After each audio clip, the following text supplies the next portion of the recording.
नमस्कार मित्रों, मैं हूं राकेश अचल और आप देख रहे हैं चक्षुदर्शी, जो आपका अपना YouTube चैनल है। और अगर आप इस चैनल पर पहली बार पधारे हैं तो आपसे अनुरोध है कि इसे सब्सक्राइब कर लीजिए और वीडियो के अंत तक जरूर रहिए। बाद के काम बाद में कीजिए, शेयर करना है, लाइक करना है, कमेंट करना है। तो मित्रों, मैं आज बात करूंगा अपने पड़ोस की। अब आप कहेंगे अपने पड़ोस से मतलब है, तो मेरा मतलब है बांग्लादेश की राजनीति से, जहां फरवरी में अभी 2 महीने बाद आम चुनाव होने हैं। और इन आम चुनाव की घोषणा के साथ ही बांग्लादेश में स्थितियां बदल रही हैं, भारत के अंदर स्थितियां बदल रही हैं और अंतर्राष्ट्रीय स्तर पर भी स्थितियां बदल रही हैं। अब सवाल ये है कि इस आम चुनाव में जो बांग्लादेश में होने वाला एक साल सवा साल के बाद क्या बांग्लादेश की जो काम चलाऊ सरकार है वो अवामी लीग पर से प्रतिबंध हटाएगी या बिना अवामी लीग के ही ये चुनाव करा देगी। अब देखिए, इस वाले मुद्दे में सबसे नई खबर तो ये है कि अमेरिका के दर्जनों सांसदों ने बांग्लादेश के प्रभारी जो इस समय हैं नेता मोहम्मद यूनुस को एक चिट्ठी लिख करके कहा है कि वो अवामी लीग पर लगा हुआ प्रतिबंध हटाए और अवामी लीग को चुनाव में भाग लेने की इजाज़त दे। इसके साथ ही दूसरी ताज़ा खबर ये बनती है कि जो दूसरी बीएनपी पार्टी है, बांग्लादेश की प्रमुख पार्टी है, उसके नेता तारिक अहमद साहब बांग्लादेश लौट आए हैं। लेकिन अवामी लीग की जो प्रमुख नेता हैं, पूर्व प्रधानमंत्री हैं शेख हसीना, वो अभी तक हिंदुस्तान में है। उनके बांग्लादेश लौटने का कोई कार्यक्रम नहीं है और वो शायद इसलिए भी नहीं है कि ये जो बांग्लादेश है शेख हसीना को सजाए मौत सुना चुका है। पिछले साल जो 2024 में वहाँ पर बगावत हुई थी, उसमें 1400 लोगों के मारे जाने के बाद। अब सवाल सिर्फ इतना है कि क्या बांग्लादेश अमेरिका के यानी वाशिंगटन के इशारों पर चलेगा या वो अपनी मर्जी से अपने यहाँ जो इंतखाब है जो है चुनाव कराएगा। अब आपको माजरा समझना पड़ेगा, मौजूदा हालात क्या है बांग्लादेश में। बांग्लादेश की राजनीति में जो है आपको मालूम है कि लगातार हर मोर्चे पर उलझी हुई है इस समय, अंतर्राष्ट्रीय मोर्चे पर भी, घरेलू मोर्चे पर भी। और इसमें सबसे बड़ी बात है तारिक अहमद की वापसी, जो कि सत्ता संतुलन को फिर से बदल सकते हैं बांग्लादेश में। उनकी माँ पहले प्रधानमंत्री रही हैं और उन्होंने भी स्वदेश लौटते ही एक जो भाषण दिया है वो ऐसा दिया है जो जैसे कोई धर्मनिरपेक्ष राष्ट्र का नायक देता है। वो भावी प्रधानमंत्री के रूप में देखे जा रहे हैं, इसलिए लग रहा है कि बांग्लादेश की राजनीति बदल सकती है। दूसरा जो मुख्य जो मोर्चा है वो ये है कि पूर्व प्रधानमंत्री शेख हसीना वाजिद इस पूरे परिदृश्य से अभी तक गायब हैं। वे या उनकी पार्टी इस चुनाव में भाग ले पाएगी या नहीं ले पाएगी, ये अभी तक स्पष्ट नहीं हुआ है।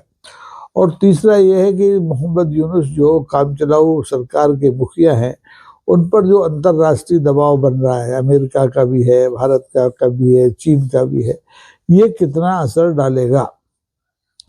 अब आपको जैसा मैंने शुरू में कहा कि अमेरिका के बहुत से सांसदों ने चिट्ठी लिख करके मोहम्मद यूनुस से कहा है, साफ शब्दों में कहा है कि वो अवामी लीग को, जो देश की सबसे बड़ी पार्टी रही है, 20 साल सत्ता में रही है, उसको चुनाव प्रक्रिया से अगर अलग रखती है तो ये लोकतंत्र के मूल्यों के खिलाफ होगा।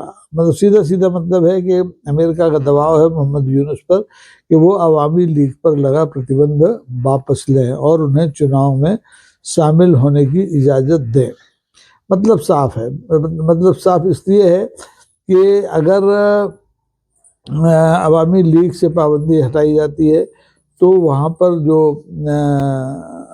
इस्लामिक कट्टरवादी शक्तियाँ भी मजबूत हुई हैं, वो मोहम्मद यूनुस के खिलाफ हो सकते हैं। और अंतर्राष्ट्रीय स्तर पर भी इस पाबंदी को न हटाए जाने से मोहम्मद यूनुस की मौजूदा सरकार की आलोचना हो सकती है। अब सवाल ये है कि मोहम्मद यूनुस करेंगे क्या। मोहम्मद यूनुस शांति का नोबेल पुरस्कार एक अलग क्षेत्र में हासिल किए हुए हैं। अमेरिका में उनकी बड़ी मजबूत साख थी, इसीलिए जब बांग्लादेश में अगस्त 24 में बगावत हुई, तख्ता पलट हुआ, तो अमेरिका ने मोहम्मद यूनुस को काम चलाऊ सरकार का मुखिया बना करके वहाँ बांग्लादेश भेजा था। अब मोहम्मद यूनुस बड़े ऐसे दोराहे पर खड़े हैं कि उनकी समझ में नहीं आ रहा है वो करें तो करें क्या। अगर वो अमेरिका की बात मानते हैं तो देश में उनकी मुखालफत होती है, और अगर देश के लोगों की बात मानते हैं तो अमेरिका उनसे नाराज हो जाता है।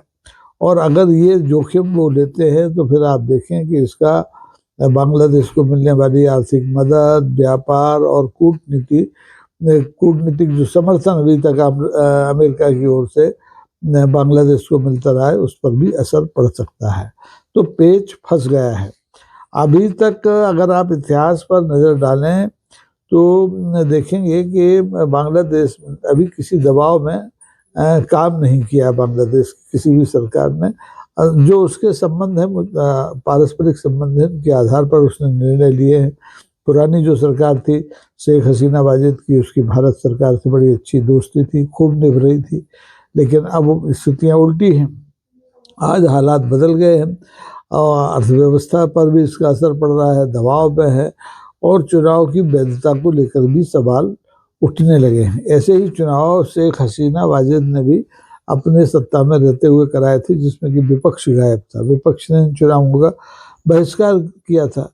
लेकिन अब 1.5-1.25 साल बाद जो बांग्लादेश में चुनाव होने वाले हैं उन पर पूरे दुनिया की नज़र टिकी हुई है। अमेरिका की भी टिकी है, भारत की भी टिकी है, चीन की भी टिकी है, और बाकी दूसरे राष्ट्रों की भी टिकी हुई है, क्योंकि भारत और चीन की भूमिका भी नए बांग्लादेश में रेखांकित की जाने वाली है। ये मामला अब सिर्फ बांग्लादेश का नहीं है, ये मामला सिर्फ अमेरिका का नहीं है, ये मामला भारत का भी है, चीन का भी है। भारत बांग्लादेश में स्थिरता चाहता है, लेकिन ये स्थिरता आएगी कैसे? चीन में बांग्लादेश से दोस्ती रख करके एक रणनीतिक संतुलन क्षेत्र में बनाए रखना चाहता है।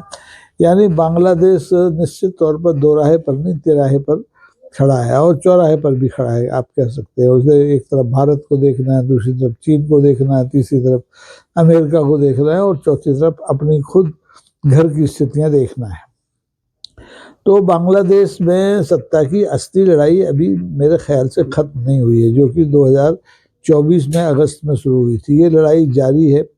फैसला जनता को करना है, बांग्लादेश की जनता को करना है, लेकिन निशाने पर भारत भी है और अमेरिका भी है।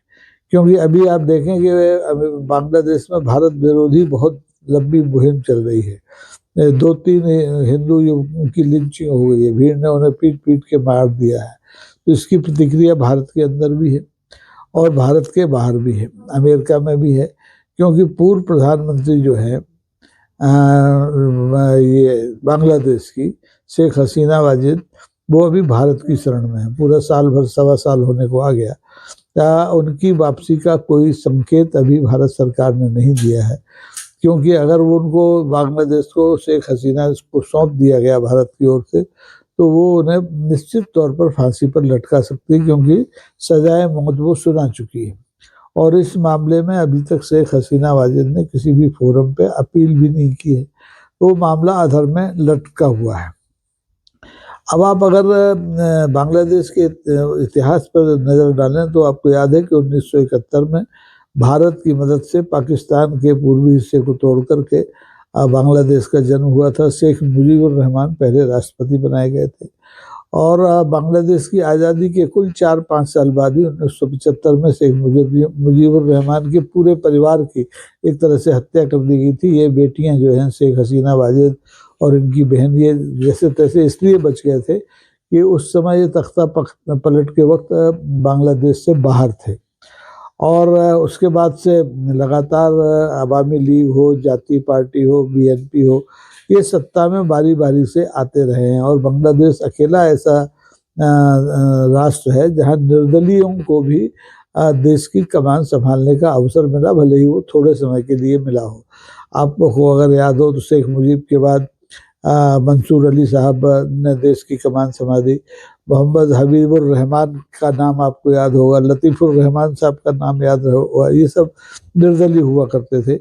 इयाजुद्दीन अहमद साहब ने भी बहुत दिनों तक बांग्लादेश की सत्ता को संभाला, और फजलुल हक का नाम भी आपको याद होगा, और शेख हसीना वाजिद का, जिनका हम बार बार जिक्र कर रहे हैं, ये तो 2009 से और 2024 तक लगातार और किस्तों में सत्ता में रही हैं।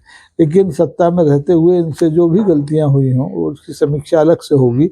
उसकी वजह से बांग्लादेश में सत्ता परिवर्तन हुआ, विपक्ष उनके पूरे खिलाफ हो गया, देश की जो कट्टरवादी शक्तियां थी वो उनके खिलाफ हो गई, और फौज उनके खिलाफ हो गई, और स्थिति ये हुई कि उन्हें जान बचा करके देश छोड़ करके भागना पड़ा। अब सवाल यही है कि जिस हिसाब से बीएनपी के नेता हैं तारिक मोहम्मद साहब, ये जिस ढंग से अपने स्वदेश लौटे हैं 17 साल का एक तरह का निर्वासन काट के, तो क्या उसी तरह से तारिक अहमद की तरह शेख हसीना वाजिद के बेटे भी, या उनके और जो उत्तराधिकारी राजनीतिक उत्तराधिकारी हैं, वो अवामी लीग पर प्रतिबंध के बावजूद क्या चुनाव में दूसरे तरह से हिस्सा लेंगे, निर्दलीय बन के हिस्सा लेंगे, या फिर वो डर के अपने घर बैठ जाएंगे। तो जो कुछ फैसला है मुझे लगता है आने वाले एक आध हफ्ते में हो जाएगा कि अवामी लीग इस चुनाव में जो फरवरी 2026 में बांग्लादेश में होने वाले हैं इसमें हिस्सा ले पाएगी या नहीं। लेकिन मुझे लगता है कि अगर अमेरिका की चली, और चलना चाहिए क्योंकि अमेरिका एक महाशक्ति है, तो निश्चित तौर पर बांग्लादेश में जो चुनाव होंगे वो रोचक होंगे, क्योंकि बीएनपी और अवामी लीग और निर्दलीय और इस्लामिक कट्टरपंथी ये सब एक दूसरे के आमने सामने खड़े होंगे। और बांग्लादेश का जो पिछला इतिहास है वो बड़ा स्वर्णिम इतिहास रहा है। कई मामलों में बांग्लादेश भारत से आगे निकल गया था, अर्थव्यवस्था के मामले में, पर कैपिटा इनकम के मामले में, आयात निर्यात के मामले में। तो देखना है कि बांग्लादेश की गाड़ी अब फरवरी में पटरी पर आती है या नहीं आती है। पटरी पर आए तो बेहतर है, भारत के लिए भी अच्छा है, बांग्लादेश के लिए भी अच्छा है, और अंतर्राष्ट्रीय मंचों के लिए भी अच्छा है, क्योंकि बांग्लादेश अब वो बांग्लादेश नहीं है जो 1971 या 75 में होता था। अब 2024-25 का बांग्लादेश एक अलग तरह का बांग्लादेश है, जिसकी ज़रूरत भारत को भी है, जिसकी ज़रूरत चीन को भी है, जिसकी ज़रूरत अमेरिका को भी है। तो आज के लिए बस इतना ही। आप इस बारे में क्या सोचते हैं कि बांग्लादेश में के चुनाव में क्या अवामी लीग पर लगा प्रतिबंध हट जाना चाहिए? क्या अवामी लीग के नेताओं को भी इस चुनाव में भाग लेना चाहिए? और क्या शेख हसीना वाजिद की सजाएं माफ़ करके उन्हें भी चुनाव में उतरने की इजाज़त दी जानी चाहिए? आपकी प्रतिक्रियाओं का इंतजार रहेगा। देखते रहिए चक्षुदर्शी। बहुत बहुत धन्यवाद। नमस्कार। जय हिंद।